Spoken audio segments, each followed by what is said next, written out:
Dear students, हमारा ज़िला series में आज जो है बागेश्वर ज़िले के बारे में मैं बताऊंगा। और इससे पहले भी जितने भी ज़िले बता दिए हैं आप एक एक करके सारे ज़िले देख लीजिए। अगर आप एक बार क्या 2 बार अगर उनको देख लेते हैं तो आपकी अच्छी खासी तैयारी हो जाएगी पेपर के लिए, है ना। और अभी पटवारी के पेपर के लिए तो मैं नहीं कह सकता हूँ फिर भी, क्योंकि बहुत जल्दी में है पेपर। लेकिन यह है कि फॉरेस्ट गार्ड का जो पेपर आपका रहेगा उसके लिए करंट अफेयर्स की मैं लगभग 5 क्लासेस लेकर के आऊँगा, जिसमें 3 क्लासेस तो ओवरऑल वाली रहेंगी और 2 या 3 क्लासेस ही उत्तराखंड के लिए बनाएंगे। और मुझे पूरा विश्वास है कि मैक्सिमम जो प्रश्न रहेंगे उसी के अंदर से आएंगे, है ना। चलिए आगे बढ़ते हैं बागेश्वर जिले के साथ। बागेश्वर, बागेश्वर का अन्य नाम क्या है?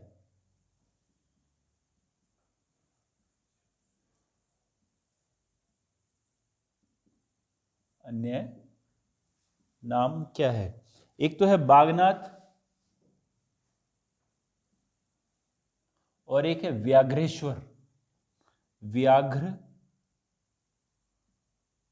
ग्रीश, ठीक है। आगे बढ़ते हैं। उत्तर का वाराणसी किसे कहा जाता है? उत्तर का वाराणसी किसे कहा जाता है? ये कहा जाता है बागेश्वर को। वहां भी 3 नदियों का संगम है और यहां भी 3 नदियों का संगम है। यहां पे सरयू, गोमती और अदृश्य सरस्वती का संगम है, ठीक है। तो बागेश्वर किस नदी के संगम पर स्थित है? बागेश्वर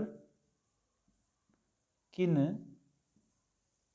नदियों के संगम पर स्थित है? सरयू, गोमती और अदृश्य सरस्वती। और अदृश्य सरस्वती, ये 3 नदियां हैं, है ना। और सरयू और गोमती को भी गंगा और यमुना का दर्जा दिया गया है। अगला प्रश्न इसमें है कि वाणीश्वर या बागेश्वर या बागनाथ किस रूप में जाने जाते हैं? वाणीश्वर या बागेश्वर या बागनाथ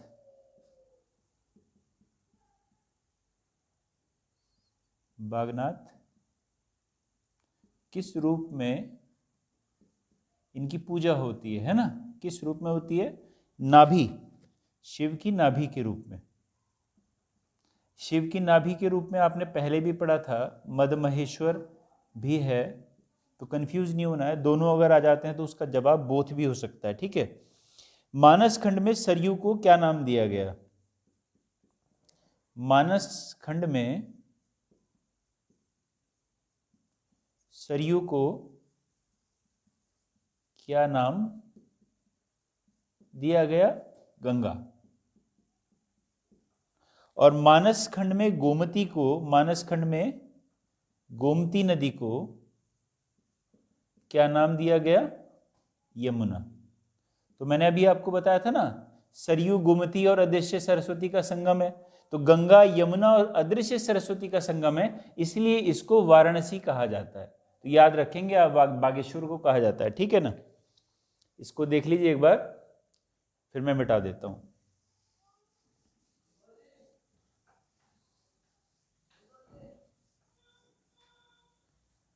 आगे बढ़ते हैं इसमें कि बागेश्वर जिला कब बना? बागेश्वर जिला कब बना? बागेश्वर बना 15 सितंबर 1997। आगे लेते हैं, बागनाथ मंदिर का निर्माण किसने कराया? बागनाथ मंदिर, पहले ही देख लेते हैं कि बागनाथ मंदिर है कहाँ, है ना। बागनाथ मंदिर कहाँ है? बागनाथ मंदिर है बागेश्वर में।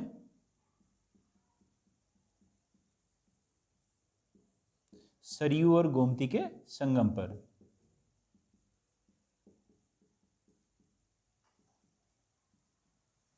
के संगम पर है। आगे बढ़ते हैं। बागनाथ मंदिर का निर्माण किसने कराया?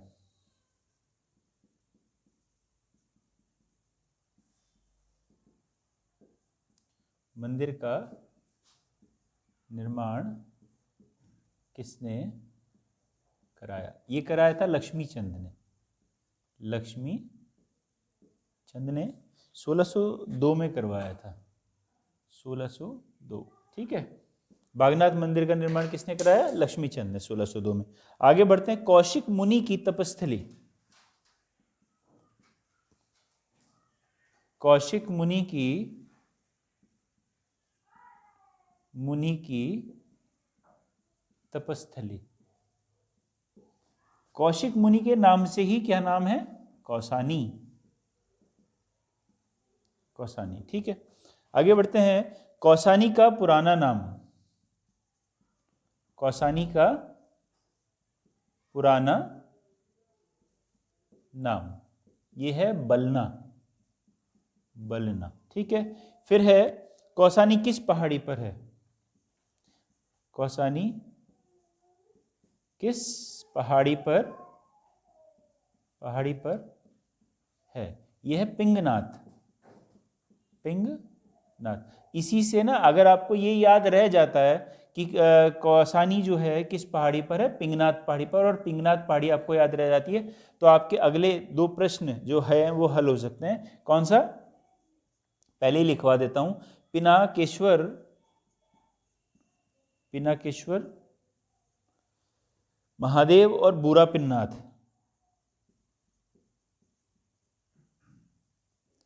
और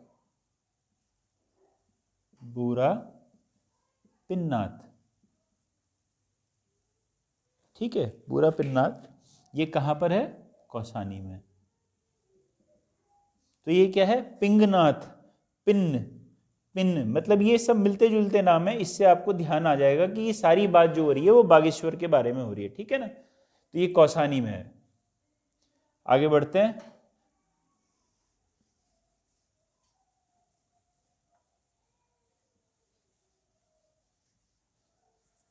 ठीक है।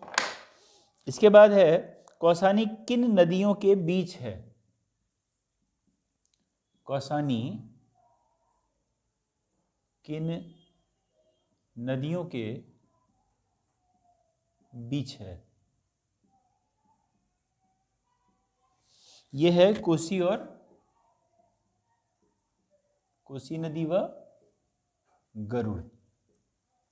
याद रखेंगे इसको, कोसी व गरुड़। महात्मा गांधी जो है कौसानी कब आए? 1929 में आए थे। महात्मा गांधी कौसानी कब आए?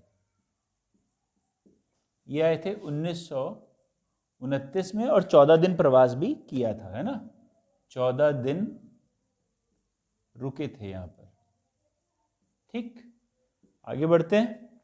कौसानी को भारत का स्विट्जरलैंड किसने कहा? कौसानी को भारत का स्विट्जरलैंड किसने कहा? ठीक है। तो ये महात्मा गांधी ने कहा था।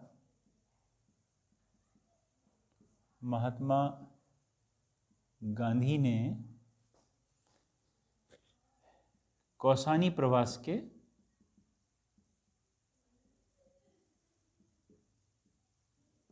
दौरान, यंग इंडिया एक पत्रिका थी, यंग इंडिया के लेख में इन्होंने कहा था। ये बड़ा इंपॉर्टेंट प्रश्न बन जाता है। महात्मा गांधी ने कहा था कौसानी प्रवास के दौरान, यंग इंडिया के लेख में। तो यंग इंडिया ये भी ध्यान रखेंगे, ठीक है। आगे बढ़ते हैं। गीता का अनासक्ति योग किसने लिखा? गीता का अनाशक्ति योग किसने लिखा?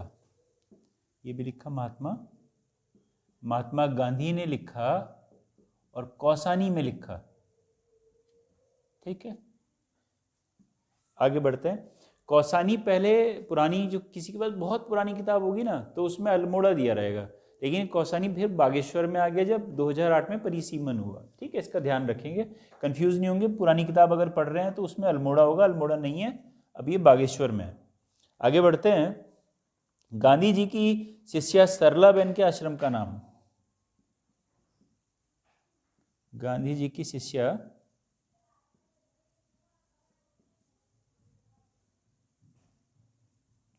सरलाबेन के आश्रम का नाम?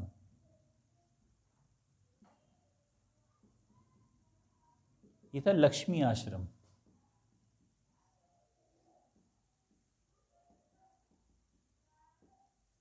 ठीक है, लक्ष्मी आश्रम। फिर उसके बाद है उत्तराखंड की प्रसिद्ध गिरियास टी का उत्पादन। उत्तराखंड की प्रसिद्ध गिरियास टी का उत्पादन कहाँ किया जाता है? ये किया जाता है कौसानी में। ठीक है, इसमें मैंने सारे महत्वपूर्ण प्रश्न ले लिए, देख लेंगे अच्छे से एक बार। मैं मिटा रहा हूं। कोसी और गरुड़,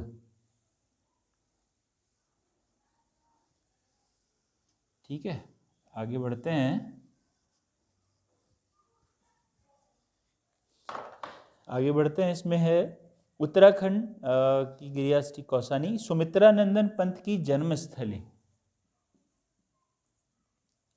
सुमित्रा नंदन पंत की जन्म स्थली सबको पता है कहाँ है ना? पंथ वीथिका। उनके घर को जो है संग्रहालय में बदल दिया गया है और उसको नाम दे दिया गया है पंथ वीथिका, जो कि है कौसानी में। ठीक है, कौसानी में ये है। सुमित्रा नंदन पंत है ना, प्रकृति के सुकुमार कवि सुमित्रा नंदन पंत। जब इसके बाद आते हैं पिनाकेश्वर महादेव और बुरा पिन्नाथ, मैंने आपको पहले ही लिखा दिया। फिर आते हैं भकोट, ये कहाँ पर है?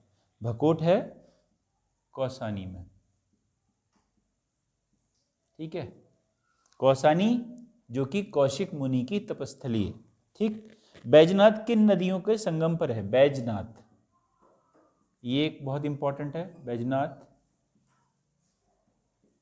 किन नदियों के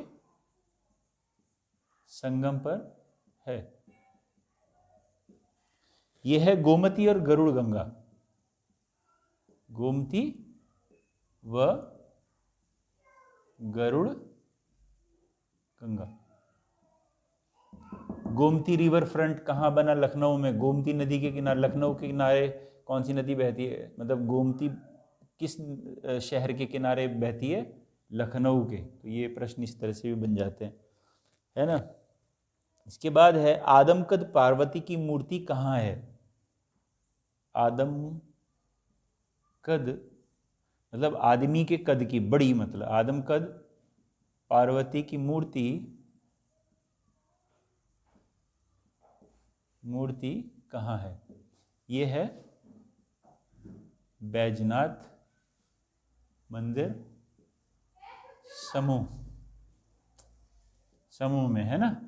आगे बढ़ते हैं, इसमें पिंडारी ग्लेशियर। पिंडारी ग्लेशियर कहाँ है? पिंडारी ग्लेशियर है बागेश्वर में। ठीक है, आगे बढ़ते हैं। कोट भ्रामरी व नंदा मंदिर। कोट भ्रामरी तथा नंदा मंदिर इसके साथ ही लिख दीजिए, है ना। नंदा मंदिर कहाँ है? ये है बागेश्वर में। इसको बैजनाथ लिख लीजिएगा, बैजनाथ, बैजनाथ। बैजनाथ जो है ना, ये मंदिरों का समूह है बैजनाथ। जैसे जागेश्वर मंदिर का समूह है ना, द्वारहाट मंदिर समूह है, बैजनाथ मंदिर समूह है, इस तरह से मंदिर का समूह है। प्रश्न इस तरह से बन सकता है, निम्न में से कौन सा मंदिरों का समूह है। पता चला सबके नाम दे दिए, फिर हम लिखेंगे ऑल ऑफ दी अबव, सभी हैं, है ना। तो आगे लिखेंगे पांडुस्थल। पांडुस्थल कहाँ है? ये है बागेश्वर। ठीक है, ज़्यादा बड़ा जिला नहीं था बागेश्वर, छोटा ही है। तो भद्रकाली शक्तिपीठ कहाँ है? भद्रकाली शक्तिपीठ कहाँ है? ये है बागेश्वर में। ठीक है, इसको थोड़ा सा देख लेंगे। सुमित्रानंदन पंत की जो जन्मस्थली है, उसको संग्रहालय भी अगर पूछे कि भैया सुमित्रानंदन पंत का संग्रहालय कहाँ पे बना रखा है, तो कौसानी में बना रखा है, उनके आवास को, जिसको पंथ वेदी का नाम दिया हुआ है। ठीक है, पुरानी किताबों में ये अल्मोड़ा में है, लेकिन नई किताब में ये बागेश्वर में। तो ये सारा का सारा बागेश्वर हमने आपको पढ़ाया। आज का दिन जो था बागेश्वर का था। अब हमारे पास केवल 2 दिन बचे हैं, जिसमें चंपावत और उधम सिंह नगर है। 2 दिन में ये जिला सीरीज खत्म हो जाएगी, और आप लोग पूरी की पूरी जिला सीरीज एक बार ढंग से याद कर लीजिए। बहुत कुछ इसमें से आपको मिल जाएगा पेपर में आने के लिए, है ना। तो यूकेपीएससी तो पूरा का पूरा पेपर ही परीक्षा वाणी से दे रहा है, जिसकी तैयारी आपकी अच्छी खासी हो जाएगी, है ना। धन्यवाद।